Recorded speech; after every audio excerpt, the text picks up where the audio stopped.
You want to support Roland Martin Unfiltered? Be sure to join our Bring the Funk fan club. Every dollar that you give to us supports our daily digital show. There's only one daily digital show out here that keeps it black and keep it real. As Roland Martin Unfiltered. Support the Roland Martin Unfiltered daily digital show by going to RolandMartinUnfiltered.com. You can make this possible.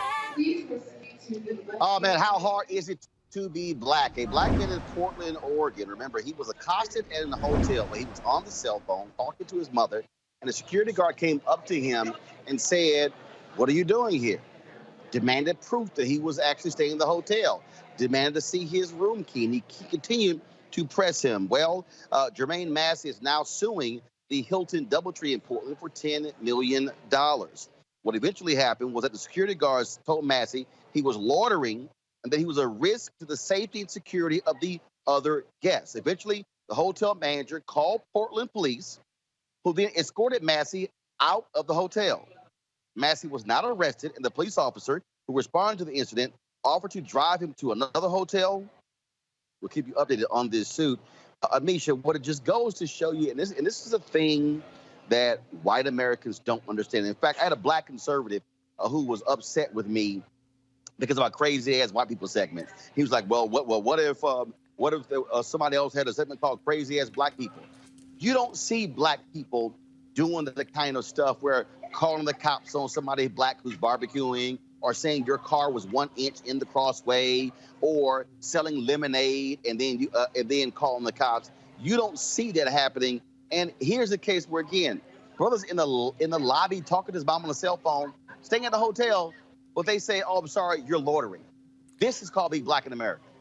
Absolutely. And anyone who doesn't see it or understand it is someone who refuses to see it or understand it.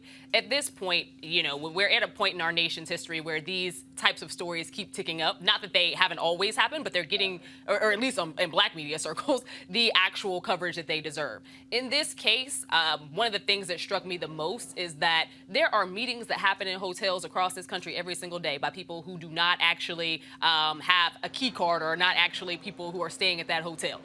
They are as frequented by people who are just there to hang out or to meet somebody else as a Starbucks is, with people not actually purchasing or doing anything other than having conversation. And those folks rarely, if ever, again, unless they're a black man, have someone who steps up and asks them any questions whatsoever. So I think that this also goes to the fact that we know that there are people who hang out in hotels and have those conversations, and if there is a loitering rule, then that loitering rule should apply equally to everyone. But there is absolutely no reason why you should confront someone who is literally on his cell phone, not bothering anybody, and basically be forceful towards them and elicit the type of behavior that we saw this individual doing. I think that this goes to show, one, how, again, people in authority, literally white people in authority, often view black bodies, specifically black men.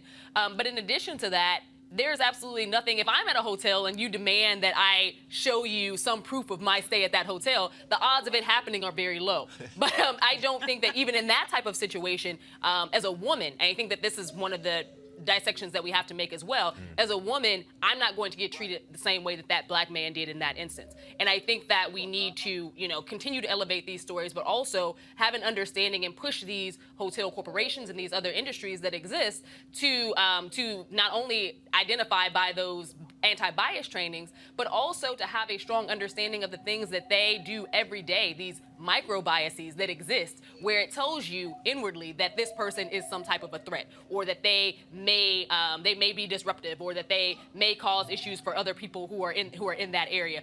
This man was on the cell phone talking to his mom. He wasn't doing anything inappropriate at all. There was nothing about him that was menacing. There was nothing about him that would have showcased any level of fear to anyone in that area, other than the fact that a white individual assumed because he was a black man that that was cause for fear and cause for action. Let me go to Greg on this one. Greg, again, you're in a hotel. You're staying there. And to demand that, you know, you show your proof and then to accuse him of loitering, I mean, how hard is it to simply say, when you finish your phone call, then I'll speak to you? That's all you got to do. Well, I think, that would be the second thing you would have to do. The first thing you would have to do is see another human being. And that's simply not going to be the case in a racialized society. This is about policing black bodies, plain and simple.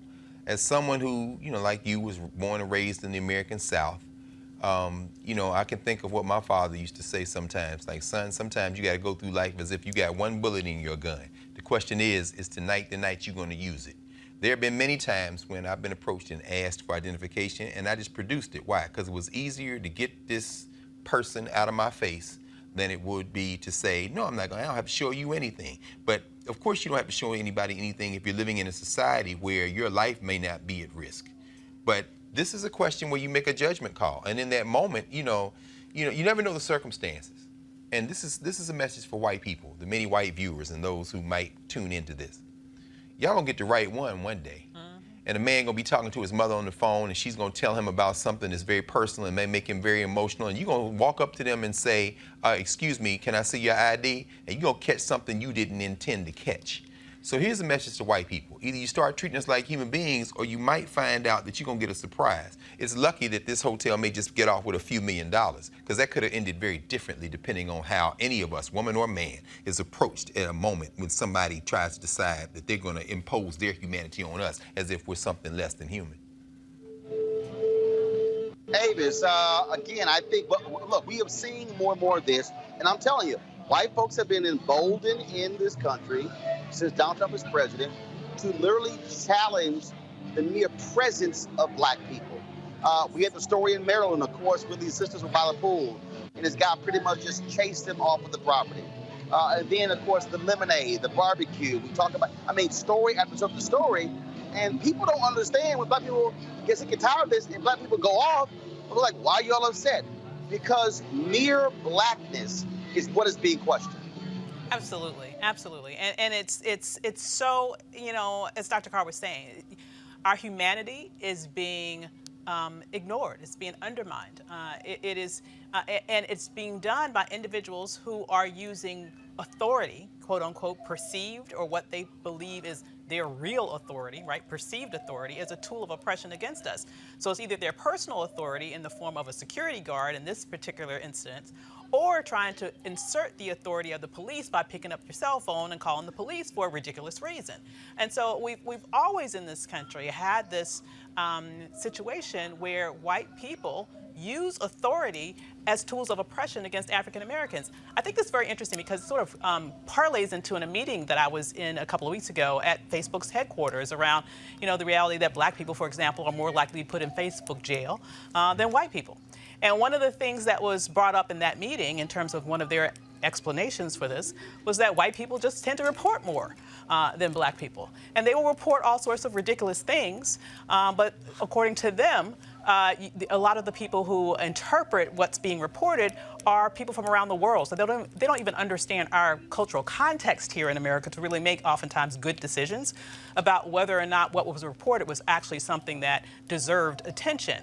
I say all that to say that it's just another example of how white people are more prone to use authority in order to oppress black people, either in real life or even in the virtual space in terms of what we see in social media. All right, folks, back to our Roland Martin Unfiltered video in just one moment. Folks, right here, of course, we're always trying to keep you updated what's going on, some investment opportunities. You heard me talk a lot about marijuanastock.org. We know that, of course, the global cannabis industry is worth $340 billion as we speak. It is a growing industry, and things are changing quite rapidly, of course. It used to be illegal to grow hemp in the United States, but now the 2018 Farm Bill has been passed. It is now legal to do so. Of course, hemp is the cousin to CBD, and you can't get high with it, but again, it is just as powerful and strong. So our friends at 420 Real Estate have a great idea, and that is they want to buy land in order to grow hemp. And so that's where their crowdfunding campaign comes in. The folks at 420 Real Estate